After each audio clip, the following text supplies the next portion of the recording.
இயேசுவின் மந்தை ஊழியங்கள் வழங்கும் இன்றைய வேத ஆராய்ச்சி வழங்குபவர் சகோதரர் ஜான் பெஸ்லி. ஆண்டவராகிய இயேசு கிறிஸ்துவின் ஈடு இணையற்ற நாமத்தினாலே உங்கள் அனைவருக்கும் அன்பான வாழ்த்துக்கள். இந்த நாளுக்கான வேத வசனம் அப்போஸ்தலனாகிய பவுல் பிலிப்பியருக்கு எழுதின நிருபம் 1ஆம் அதிகாரம் 29ஆம் வசனம். ஏனெனில் கிறிஸ்துவனிடத்தில் விசுவாசிக்கிறதற்கு மாத்திரமல்ல, அவர் நிமித்தமாக பாடுபடுகிறதற்கும் உங்களுக்கு அருளப்பட்டிருக்கிறது. அருமையான கர்த்தருடைய பிள்ளைகளே, கிறிஸ்தவ வாழ்க்கை என்பது தேவன் எல்லாவற்றையும் செய்வார். அவர் நன்மை அருளுகிற கர்த்தர், தம்மை நேசிக்கிறவர்களை ஆசீர்வதிப்பார். இவையெல்லாம் உண்மை. அதே வேளையிலே ஒன்றை நானும் நீங்களும் மறந்துவிடக்கூடாது. இயேசுவுக்காக வாழ்கிறவர்கள், கர்த்தருடைய பிள்ளைகளாக நடந்து கொள்கிறவர்கள் சில பாடுகளின் பாதைகளையும் கடந்து செல்ல வேண்டும். அதைத்தான் அங்கே சொல்லப்பட்டிருக்கிறது. விசுவாசிக்கிறதற்கு மாத்திரமல்ல, அவர் நிமித்தமாக. ஆம், அதே பிலிப்பியர் 2:5 சொல்லப்பட்டிருக்கும், கிறிஸ்து இயேசுவில் இருந்த சிந்தையே உங்களிலும் இருக்க கடவது. ஒருவேளை இயேசு கிறிஸ்து இந்த உலகத்திலே வாழ்ந்த நாட்களில்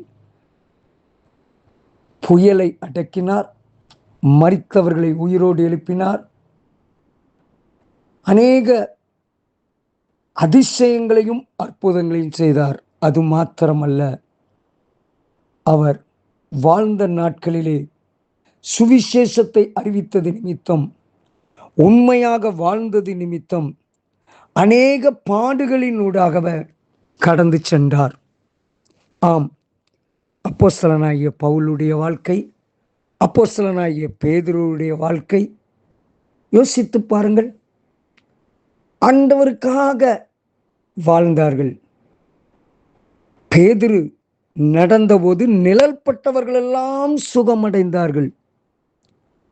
ஆனால் அவ்வளவு அற்புதங்களையும் அடையாளங்களையும் தேவனுக்காகவும் தேசத்திலே ஜனங்களுக்காகவும் அவன் செய்த போதும் கூட அவன் சிறையில் அடிக்கப்பட்டான்.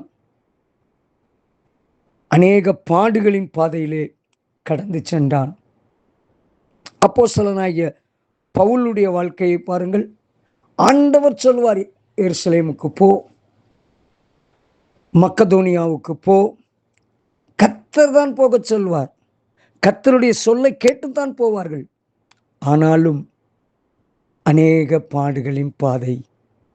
அதனால்தான் பிலிப்பியருக்கு எழுதும்போது எழுதுகிறார், 1ஆம் அதிகாரம் 21ஆம் வசனம், கிறிஸ்து எனக்கு ஜீவன், சாவு எனக்கு ஆதாயம்.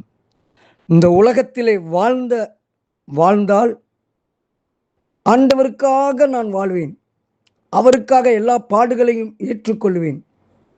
நான் மரித்தேன் என்றால் இயேசுவோடு கூட இருப்பேன். எத்தனை ஒரு நம்பிக்கை!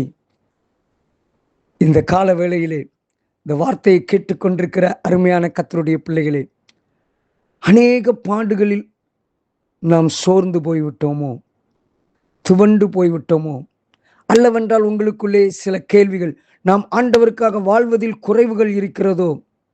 கேள்விகள் கேட்பது தவறு அல்ல. பாடுகள் வந்ததினால் நாம் குறைவுள்ளவர்கள் அல்ல. ஆண்டவரும் அனுமதிக்கிறவர். ஆனால் நாம் ஆண்டவருடைய சமூகத்திலே காத்திருந்து சிந்தித்து, ஆண்டவரே, என்னிடத்தில் குறைவுகள் உண்டோ, என்னிடத்தில் குற்றங்கள் உண்டோ என்று ஆராய்ந்து பார்த்து, குறைவுகள் இருக்குமானால் சரி செய்து, ஆண்டவருக்கு பிரியமாய் வாழ்கிறது நிமித்தம் வருகிற பாடு என்றால் துணிச்சலோடு எதிர்த்து நின்று பாருங்கள், வாழ்ந்து காண்பியுங்கள். ஆம், பிலிப்பியர் 1:27 சொல்லும்போது சொல்லுகிறார், விசுவாசத்திற்காக கூட போராடி எதிர்க்கிறவர்களால் ஒன்றிலும் மறலாதிருக்கிறவர்கள் என்று உங்களை குறித்து கேள்விப்படும்படி எவ்விதத்திலும் நீங்கள் கிறிஸ்துவின் சுவிசேஷத்திற்கு பாத்திரமாக மாத்திரம் நடந்து கொள்ளுங்கள். வசனத்தின்படி மாத்திரம் வாழுங்கள். ஒன்றுக்கும் கவலைப்படாதிருங்கள். வருகிற பாடுகளிலும் உபத்திரவங்களிலும் ஆண்டவர் ஏற்ற நேரத்திலே கரம் பிடித்து தூக்கி உங்களை நிறுத்துவதை காண்பீர்கள். உங்கள் வாழ்க்கையில் அதிசயங்களை செய்வதை காண்பீர்கள். கர்த்தருடைய கிருபை உங்களை வழிநடத்தட்டும். கர்த்தர் உங்களை ஆசீர்வதிப்பாராக. ஜெபிப்போம். அன்பின் பிதாவே, விசுவாசிக்கிறதற்கு மாத்திரமல்ல, நீர் ஜீவனுள்ளவர். நீர் எங்களை நேசிக்கிறீர். எங்களுக்காக மரித்தீர், உயிரோடு எழுந்தீர். அதோடு நின்று விடுவதல்ல, உமக்காக வாழ்ந்து காண்பிக்கிற வாழ்க்கை வாழ எங்களுக்கு உதவி செய்யும். கர்த்தர் உங்களை ஆசீர்வதிப்பாராக. God bless you. ஆமேன்.